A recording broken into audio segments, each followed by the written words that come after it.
So today, students, I'm going to show you a bunch of background techniques that you're going to put together, and you can do a combination of any of the ones you practice. Just try and test them out first. So I'm going to first do a little bit of a gradient, and then you're going to see me do a wet on wet splash over it using a bolder color. So make sure you let that gradient dry underneath, or an even wash, whatever you want to attempt. So now I'm going to show you another way to manipulate wet on wet using a straw, and you can just blow the color around, whether it's in a flare pattern or just a gentle kind of soft puddle.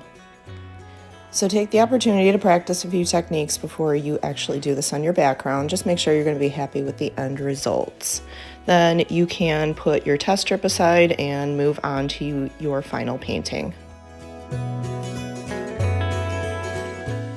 So now I'm going to apply a light gradient to my final painting, and I'm going to let this dry. You'll see that the gradient starts at the corners and softens up in the center. You'll also see me using the lifting technique in a paper towel just to lighten a little bit more of the color in the middle, get rid of some brush strokes, and then I'm going to let that all dry. So you're going to see me add the wet on wet orange over the yellow.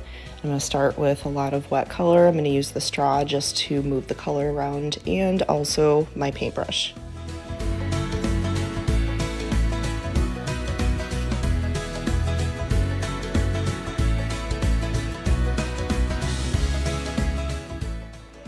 You can try turning the paper as you go so that you can kind of work on all sides at once and make the background look kind of more unified and even.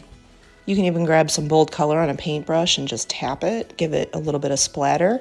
You can spray the splatter around, you can soften it with the brush, just try manipulating it a little bit.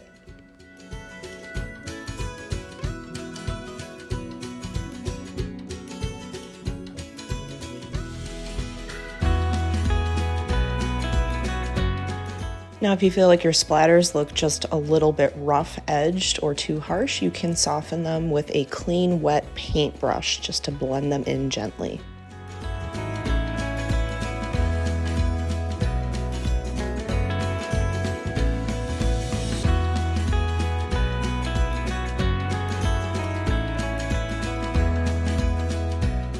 Next, I'm going to try adding some flakes. Now, at home I had some chalk and an X-Acto knife. You also have the option of using the watercolor pencils and the sandpaper like on your technique page.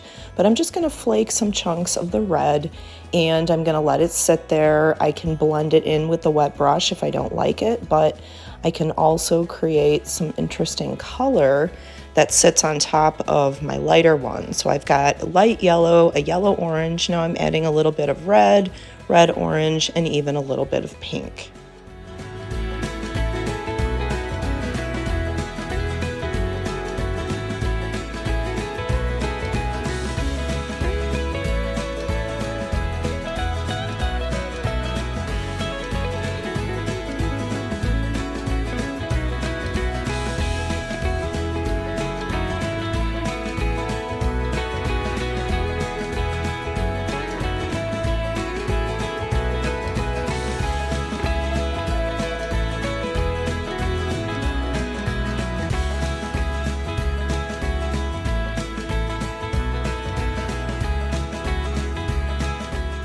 Once again, if you feel like the color is a little too harsh, you can take a brush, whether it's wet or dry, and you can soften the color just a little bit more.